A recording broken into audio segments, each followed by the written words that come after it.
আজকে আমি কিছুটা ধনেপাতা নিয়েছি। আমার ছাদের মধ্যে ধনে গাছ হয়েছে, সেখান থেকে কিছুটা পাতা নিয়েছি। আজকে এগুলো একটু বড়া করব, চপ না। এটাকে ভালো করে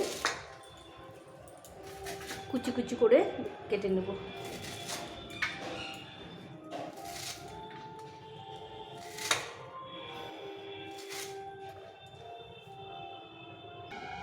এই দুটো লঙ্কা কুচি করে নেব।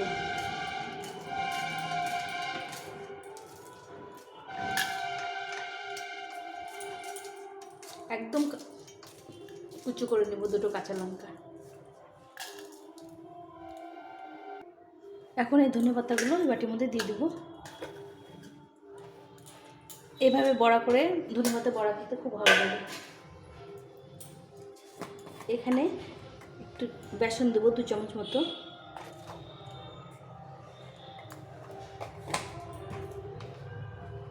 একটু হলুদ গুঁড়ো আর একটু লবণটা একটু কম করে দিতে হবে।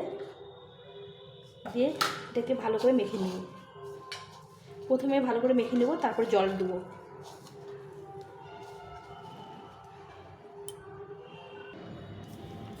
এখন একটু জল দিয়ে দেবো,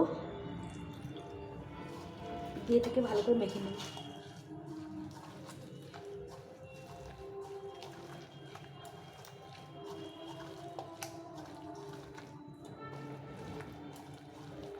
একটু নরম হয়ে যাবে, ততক্ষণ রেখে দেবো। এখন এর মধ্যে এই 1 চামচ মতো চালের গুঁড়ো দিয়ে দেবো। এই চালের গুঁড়োটা দিলে একটু মচমচা খেতে হবে। এটা দিয়ে ভালো করে মেখে নেব।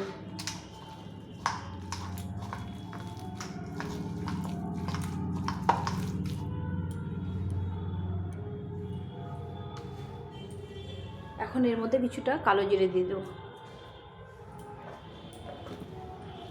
দিয়ে ভালো করে এটাকে মেখে নেব। আর একটু জল লাগবে, একটু জল দিয়ে দেবো।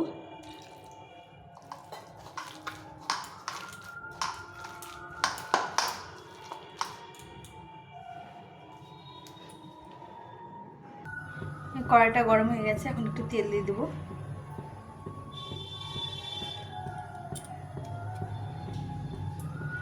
তেলটা গরম হয়ে গেছে, এখন এগুলো বড়ার মতো করে ভেজে নেব।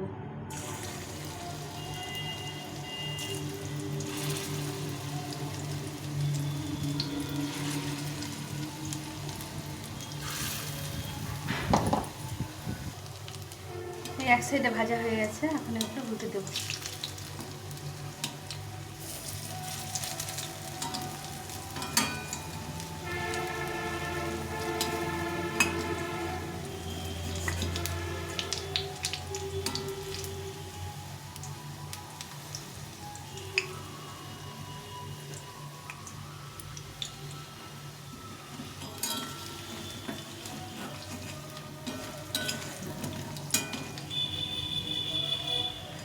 কি সুন্দর ফুলে ফুলে গেছে, দেখো।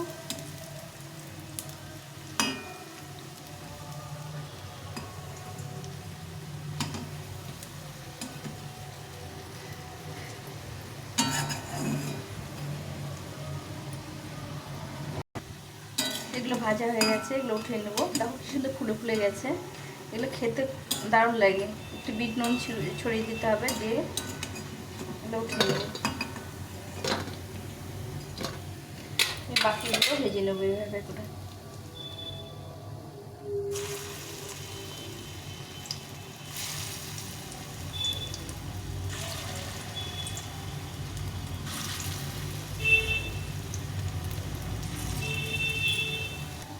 এই যে বাকি বড়াগুলো ভাজা হয়ে গেছে, উঠিয়ে নেব। দেখো কত সুন্দর হয়েছে বড়াগুলো, ফুলে ফুলে একদম মচমচা হয়ে গেছে। এই সব বড়াগুলো ভাজা হয়ে গেছে। তোমাদের কেমন লাগলো অবশ্যই কমেন্ট করে জানিও। এইভাবে ধনেপাতা কুচি করে বড়া ভেজে খেয়েও খুব ভালো লাগে। একটু চালের গুঁড়ো দিয়ে, একটু কালো জিরে লঙ্কা কুচি দিয়ে ভাতের সঙ্গে ডালের সঙ্গে খেতে খুব ভালো লাগে। তাছাড়া চপ খাওয়া যায়। চপ আমি একসময় চপ করে দেখাবো তোমাদের। আজকে এই বড়াগুলো করলাম। তোমাদের রেসিপিটা ভালো লাগলে অবশ্যই লাইক শেয়ার সাবস্ক্রাইব করে পাশে থেকো আর কমেন্ট করে দিও। টাটা।